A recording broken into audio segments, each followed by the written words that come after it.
कहानी की शुरुआत एक बड़े से शहर से शुरू होती है। यहाँ जॉय नाम का लड़का एक पहाड़ी पर बैठकर बीच की तरफ देख रहा था। समुंदर में एक लेडी नहा रही थी और उसकी खूबसूरती ने जॉय का ध्यान खींच लिया था। इस लेडी का नाम रोज था और जॉय उसे ही छुपकर देखने लगा था। रोज को देखते देखते जॉय गलती से आवाज कर देता है, जिसके बाद रोज भी उसे देख लेती है। रोज को अपनी तरफ देखता पाकर जॉय इतना घबरा जाता है कि वह घबराकर बीच से भाग जाता है। कुछ देर बाद जय अपने माता पिता के साथ बाजार में घूम रहा था। उसके साथ उसकी छोटी बहन भी थी और इसी बीच उसे बाजार में रोज शेष नजर आती है। रोज भी बाजार में शॉपिंग कर रही थी। शॉपिंग करने के बाद जब वह जाने लगती है तो जय उसका पीछा करने लगता है। जॉय भी उसका पीछा करते करते उसी होटल में आ जाता है जिस होटल में रोज आई थी। देखते ही देखते वह रोज के कमरे के बाहर भी पहुंच जाता है। इसी बीच रोज जब अपनी चप्पल उठाने बाहर आती है तो उसकी नजर जॉय पर पड़ जाती है। वह जॉय से पूछती है कि क्या तुम बीच वाले लड़के हो? जॉय न कहकर वहां से जाने लगता है, लेकिन रोज उसे रोक कर कमरे में बुलाती है। उसकी बात मानकर जॉय कमरे में आता है। रोज अब पहले उसे ध्यान से देखती है और फिर उसके कपड़े उतारने लगती है, मगर इस बार भी जॉय घबराकर कमरे से भाग जाता है। जॉय 18 साल का लड़का था जो हाई स्कूल में पढ़ता था, जबकि रोज 40 के आसपास थी और वह डाक विभाग में काम करती थी। अगले दिन जॉय अपने स्कूल में था और वह पढ़ाई में काफी तेज था। स्कूल के बाद वह होटल में फोन कर उसी कमरे के बारे में पूछता है जिसमें रोज रुकी थी। वह होटल वालों से झूठ बोलता है कि मैं रोज का रिश्तेदार हूं ताकि उनसे रोज का पता जान सके। दूसरी तरफ रोज भी अपने काम पर थी और वह लोगों को उनके खत दे रही थी। इसी बीच जय उसे दूर से देखने लगा। होटल वालों ने उसे रोज का पता बता दिया था और अब वह रोज का पीछा करने लगा था। रोज को देखने के बाद वह सीधा अपने घर आता है। जय की मां का नाम मरियम था और वह अपने दोनों बच्चों से बेहद प्यार करती थी। दूसरी तरफ रोज भी खत देकर अपने ऑफिस में आ चुकी थी। शाम को जब वह अपने घर जाने लगती है तो उसे अपनी साइकिल पर फूल मिलते हैं। रोज को यह फूल जॉय ने दिए थे और वह उन्हें अपने घर ले आई थी। अगली रोज फिर से काम करने लगती है और जॉय अपना स्कूल छोड़कर उसका पीछा करने लगता है।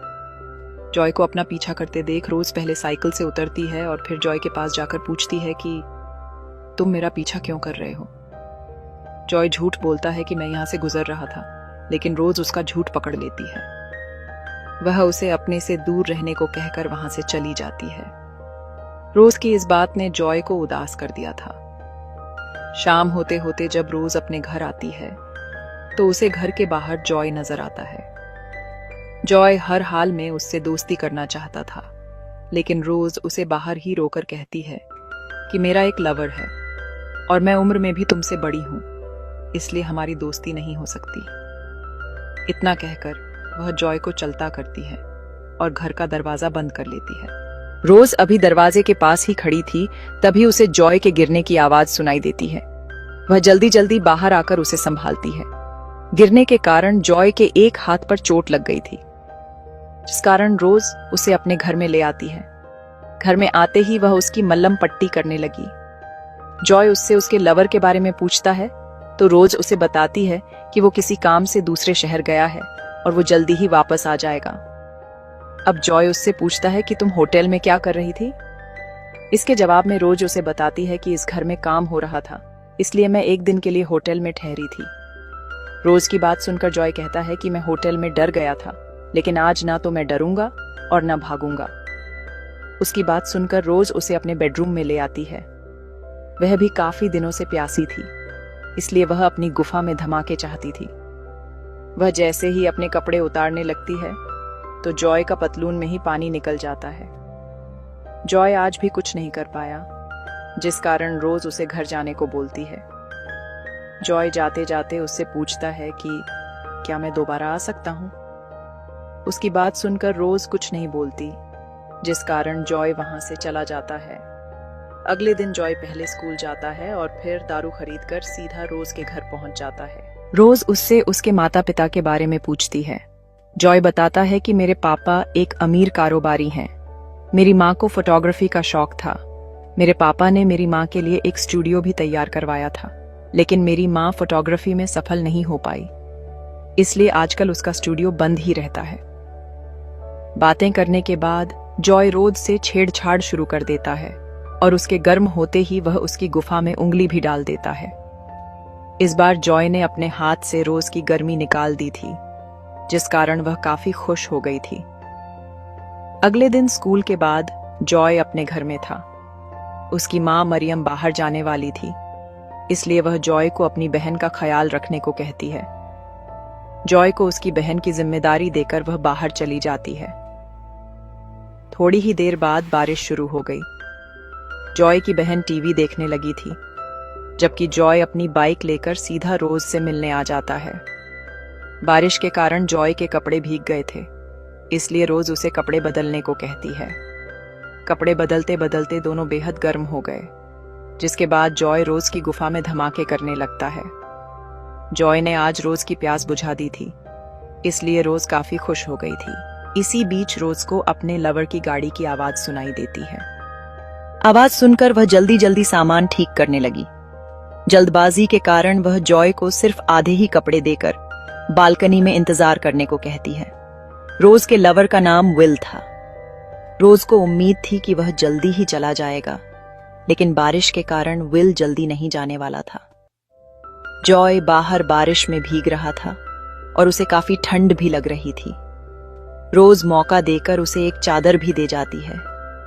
जॉय को भी उम्मीद थी कि विल जल्दी ही चला जाएगा, लेकिन विल तो रोज की गुफा में धमाके करने लगा और दोनों की आवाजें सुनकर जॉय काफी दुखी होता है। कुछ देर बाद जब विल पानी निकालकर सो गया, तो रोज जॉय को बालकनी से निकालती है। इसके बाद जॉय सीधा अपने घर की तरफ बढ़ने लगा था। जॉय को रोज से प्यार हो गया था, इसलिए वह उसे दूसरे के साथ नहीं देख सकता था। वह बेचारा जब घर आता है तो मरियम भी उसे खूब डांटती है, क्योंकि वह अपनी बहन को अकेली छोड़कर चला गया था। जॉय के पिता का नाम नॉर्मन था और वह भी घर लौट आया था। मरियम चाहती थी कि नॉर्मन भी जॉय को डांटे, लेकिन वह उसकी बात नहीं मानता। अगले दिन रोज जॉय से मिलने उसके स्कूल आती है। वह जॉय की तबीयत के बारे में जानना चाहती थी, लेकिन जॉय उसे बदचलन कहकर वहां से जाने को कहता है। उसकी बात सुनकर रोज उससे कहती है कि मैंने तो तुम्हें पहले ही विल के बारे में बता दिया था, लेकिन तुम ही मेरे पीछे पड़े रहे। इतना कहकर वह चली जाती है। रात को रोज जॉय की माँ के स्टूडियो में आती है। यह स्टूडियो काफी समय से बंद था, इसलिए जॉय ने ही फोन कर रोज को यहाँ बुलाया था। वह रोज से माफी मांगता है क्योंकि उसने उसे बदचलन कहा था। रोज उसे माफ कर देती है, जिसके बाद दोनों एक दूसरे का पानी निकालने लग जाते हैं। धीरे धीरे जैसे जैसे दिन बीतने लगे, दोनों के बीच प्यार बढ़ने लगा। दोनों पूरा दिन घूमते फिरते और एक दूसरे की तस्वीरें भी खींचते। ऐसे ही एक दिन जॉय रोज को एक फार्म हाउस पर लेकर आता है, जो शहर से काफी दूर था। यह फार्म हाउस जय के पिता का था और दोनों यहां भी एक दूसरे का पानी निकालने लगते हैं। दूसरी तरफ मरियम जय के कमरे की साफ सफाई करने लगी थी। सफाई करते करते उसके हाथ जॉय का फोन लग जाता है। जॉय अपना फोन घर में भूल गया था और मरियम उसमें रोज की तस्वीरें देख लेती है। उधर रात को जब रोज टोज अपने घर आती है, तो घर में उसे विल मिलता है। विल उससे पूछता है कि तुम कहां से आई हो। रोज उसकी बात को टालने की कोशिश करती है, जिससे विल का शक गहरा हो जाता है। वह गुस्से आकर कहता है कि मुझे पड़ोसियों ने सब बता दिया कि तुम्हारे पास एक लड़का आता जाता है। रोज अब भी कुछ नहीं बोलती, जिस कारण विल बोतलों पर अपना गुस्सा उतारता है और बोतलों का एक टुकड़ा रोज को जख्मी कर देता है। रोज को जख्मी देकर विल का सारा गुस्सा शांत हो गया। वह जल्दी जल्दी उसे दवा देकर सोने को कहता है। सोने से पहले रोज मान जाती है कि मेरे पास एक लड़का आता था और मुझसे बहुत बड़ी गलती हो गई। विल को उस पर गुस्सा तो बहुत आता है, लेकिन वह उसे माफ कर देता है। उधर मरियम जॉय से रोज के बारे में पूछ रही थी। जॉय उससे झूठ बोलता है कि वह मेरी दोस्त है। इसके बाद मरियम के पूछने पर वह उसे बता देता है कि रोज डाक विभाग में काम करती है। इसके बाद मरियम नॉर्मन को भी सब बता देती है कि हमारा बेटा एक बड़ी उम्र की लेडी से सब कुछ सीख रहा है और उसे उसका नशा हो गया है। अगले दिन मरियम रोज के ऑफिस में आती है। वह उसे जॉय से दूर रहने को कहती है क्योंकि कुछ ही दिनों में जॉय के फाइनल एग्जाम शुरू होने वाले थे। मरियम चाहती थी कि जॉय पढ़ लिख कर बड़ा आदमी बने। उसे जॉय और रोज की दोस्ती भी पसंद नहीं थी। अगले दिन रोज जॉय से मिलने उसके स्कूल में आती है। अपनी और विल की शादी के बारे में बताने आई थी ताकि जॉय उसे भूलकर अपने एग्जाम की तैयारी करें। रोज की शादी होने वाली थी और यही सोच सोचकर जय का दिमाग खराब होने लगा था। कुछ दिनों बाद जय के एग्जाम शुरू हो गए, लेकिन जय अपने कमरे से गायब था। उसे कमरे से गायब देखकर उसके माता पिता हैरान हो गए। जय के लिए एग्जाम देने जरूरी थे, नहीं तो उसका पूरा साल खराब हो जाएगा। उधर रोज की आज शादी होने वाली थी और विल शादी की गाड़ी तैयार कर रहा था। इसी बीच नॉर्मन उसके पास आकर उसे जॉय के बारे में पूछता है। नॉर्मन को शक था कि जॉय रोज के पास आया होगा। रोज भी उसकी बातें खिड़की से सन लेती है और वह जल्दी जल्दी उसके पास आती है। नॉर्मन उससे भी जॉय के बारे में पूछता है। रोज के पास जॉय तो नहीं था, लेकिन उसे पता था कि वह कहां हो सकता है। जल्दी ही रोज नॉर्मन के साथ मिलकर जॉय को ढूंढने लगी। कुछ देर बाद दोनों उसी फार्म हाउस पर पहुंच जाते हैं। यहाँ जॉय रोज का पानी निकालता था। दोनों को जॉय यहाँ मिल भी जाता है, मगर इस वक्त वह दारू के नशे में था। दोनों जल्दी जल्दी उसे ठंडे पानी के नीचे करते हैं ताकि उसका नशा उतर सके। नशा उतरते ही वह नॉर्मल पर हमला कर कहता है कि साले तूने कभी भी समय नहीं दिया और अब साले तुझे मेरी फिक्र हो रही है। नॉर्मन किसी तरह उस पर काबू पाकर उसे अपने साथ ले जाता है। कुछ देर बाद जय एग्जाम देने लगा था, जबकि रोजल विल से शादी कर लेती है। जय को समझ आ चुका था कि वह रोज से शादी नहीं कर सकता, क्योंकि उन दोनों में उम्र और तजुर्बे का काफी फर्क था। कहानी के आखिर में जॉय अपनी जिंदगी जीने लगता है और रोज के जाने के बाद भी वह काफी खुश था। इसी के साथ इस कहानी का यही अंत हो जाता है। हमारी वीडियो देखने के लिए बहुत बहुत धन्यवाद। अगर आप ऐसी ही वीडियोस के दीवाने हैं तो प्लीज मेरे चैनल को जरूर सब्सक्राइब करें। मिलते हैं अगली वीडियो में, तब तक के लिए नमस्कार।